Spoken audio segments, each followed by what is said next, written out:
It's time for Waking Up with Wesley. Today's forecast and weather-wide discussion with WLOX First Alert Weather Senior Meteorologist Wesley Williams. Waking Up with Wesley is sponsored by Exclusive Auto Brokers. For the best deals on wheels, visit Exclusive Auto Brokers on Beatline Road in Long Beach. All right.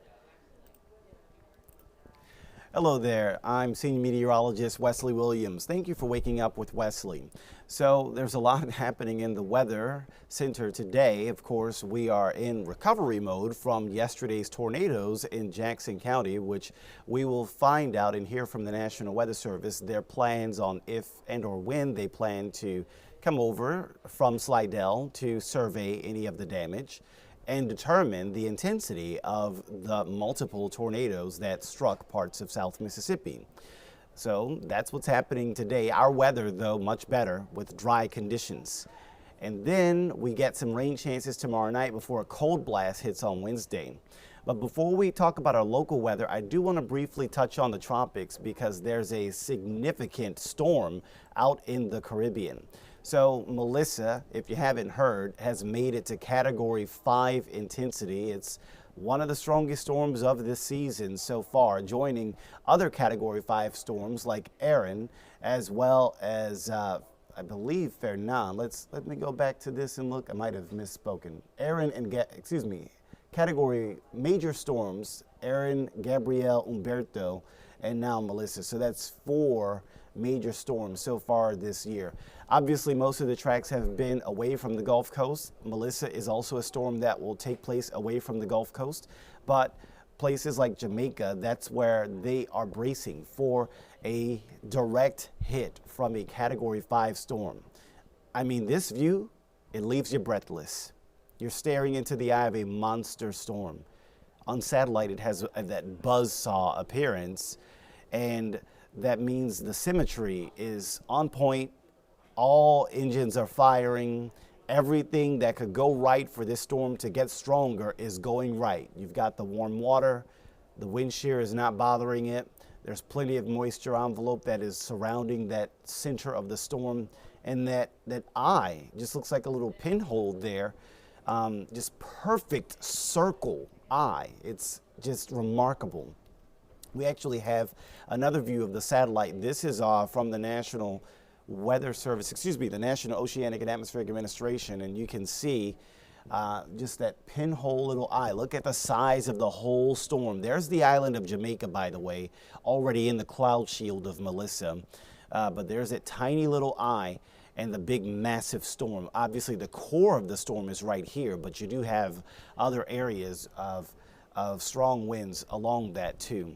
So this is basically going to threaten them as we go to the next 24 hours with that storm threat of strong extreme wind, of extreme rain, and dangerous surf near the coast of the island.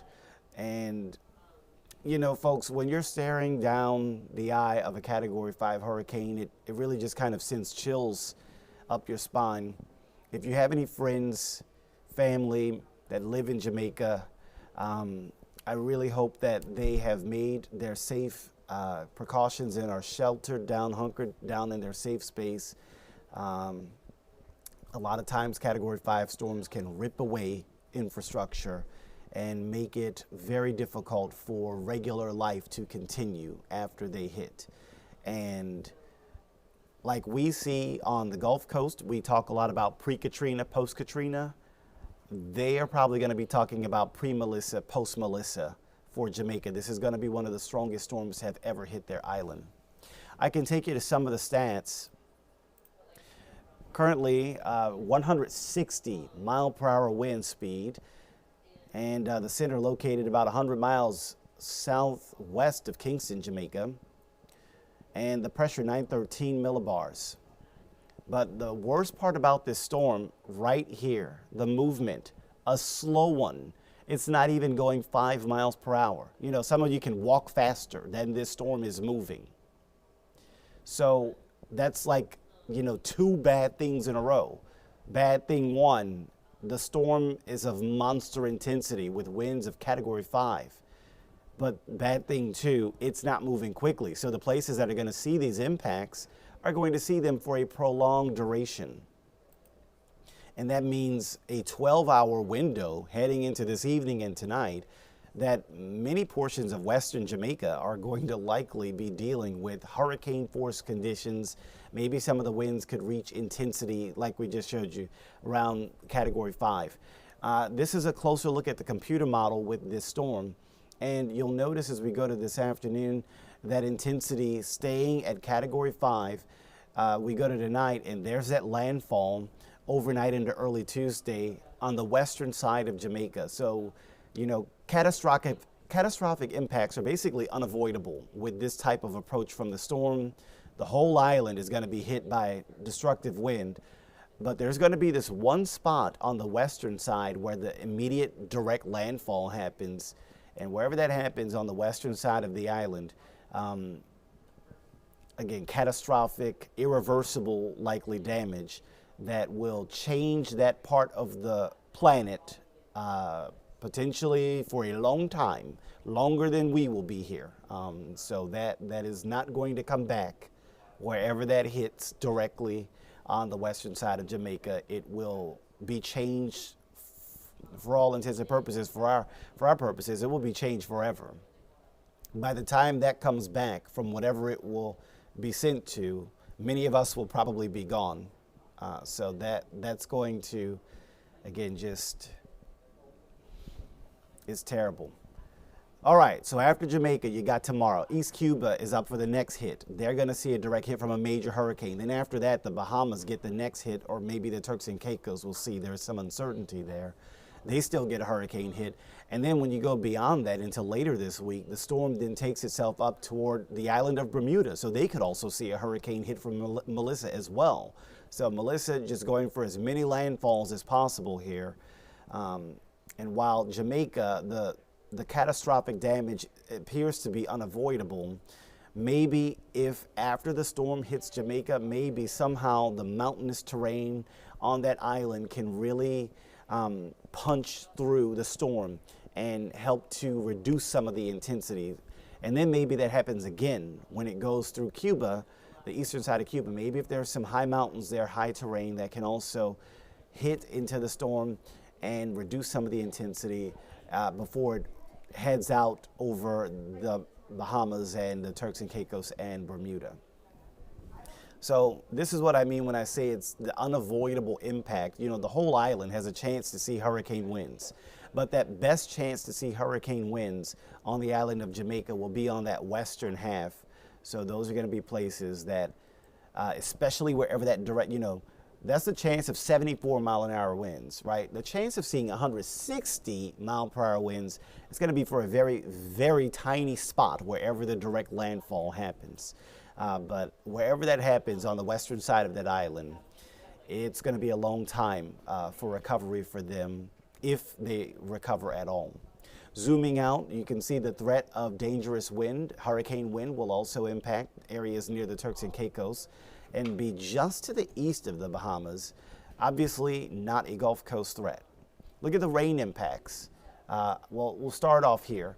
Notice rain impacts of more than 2 feet of rain in some cases. Wherever some of you see some of those bullseyes are, at least 1 to 2 feet of rain is going to be a possibility in some of those areas, especially because where you have the mountains on the island, and you've got the rain bands coming in from the south. So you've got these rain bands that are just coming in from the south, but then you have this mountain that's sitting in this area.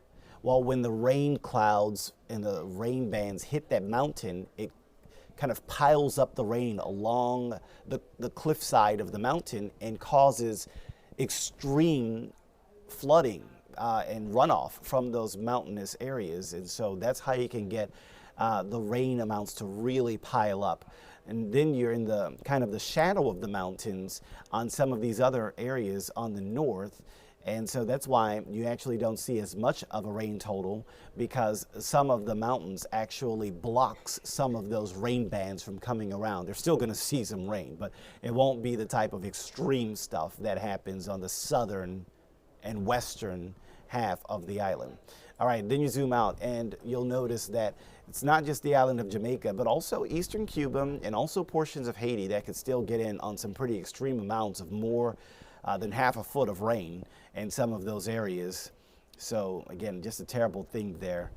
With many areas impacted. So that's going to recap your tropical headlines. Melissa reaching Category 5. Jamaica bracing for a direct hit tonight, Monday night.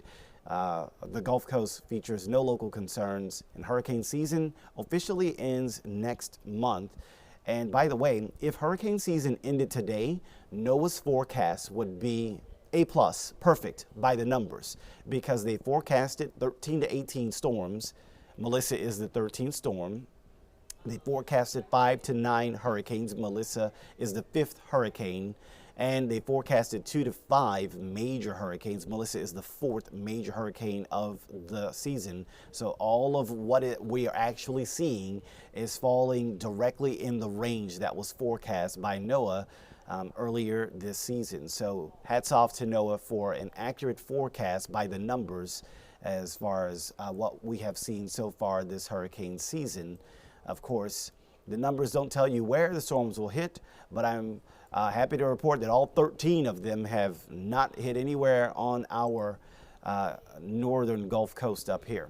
Speaking of the northern Gulf, here's a look at the map. We're going to switch gears now and talk quickly about home. As you can see, the first alert radar has most of the rain moving off to the east, drier high pressure moving in, and this is going to set the stage for a nice couple of dry days on Monday and Tuesday. But then we get a rain chance tomorrow night, and a strong cold front hits us early Wednesday, ushering in a cold blast, sending temperatures tumbling. So there's a look at today, a warm high of 80, and then here's those rain chances staying low today, tonight, tomorrow, but then going up tomorrow night. And so the futurecast does show Tuesday night, scattered showers moving in. I don't expect severe risk with this. And because there's not as much moisture with this system as the one we had on Sunday, some of you might miss out on the rain Tuesday night. Not everyone will see rain from this. By the time we wake up Wednesday, the rain's pretty much gone, and the rest of the day turns windy. This will be some of the strongest sustained wind we've seen behind the front. That's why I want to call it a cold blast. Sustained winds 20 miles an hour, gusting higher than that. So you got a windy Wednesday, a breezy Thursday. These are the winds of change that will usher in the coolest air of the season so far, unlocking that cold Canadian air mass. Our temperatures will struggle to hit 70 in the afternoon on Wednesday and Thursday. We are forecasting for Wednesday a high of 65 in Wiggins, a high of 69 in Gulfport, Biloxi, Pascagoula. On Thursday, a high of 65 again in Wiggins and Lucedale and Van Cleve and Saussure. 67 on Thursday for the high closer to the coast. And looking at those morning temperatures, those will hit the chilly 40s as well. Halloween Friday, a morning low of 46 in Gulfport, Biloxi, Pascagoula.